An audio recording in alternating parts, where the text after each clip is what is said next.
পাবনা এই যে রথযাত্রা রথ উৎসব এটা আমরা ছোটবেলা থেকে এটা দেখে আসছি, শিখেন না, এটা বহু যুগের এবং আগে এতটাই যে সুন্দর ছিল এটা কল্পনার বাইরে।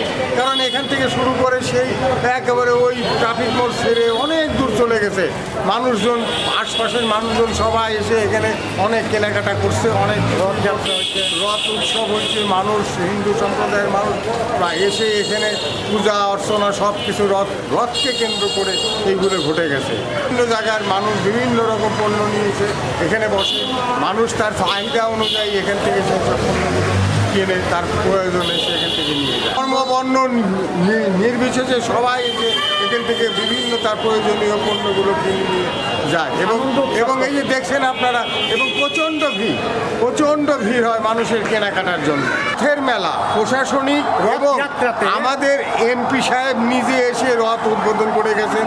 প্রশাসন সবসময় এসে এখানে নজর রাখছেন যাতে এখানে কোনো রকম বিশৃঙ্খলা না হয়, যাতে সবাই সুন্দরভাবে এখানে করতে পারে, এ ব্যাপারে আমরা খুব সহযোগিতা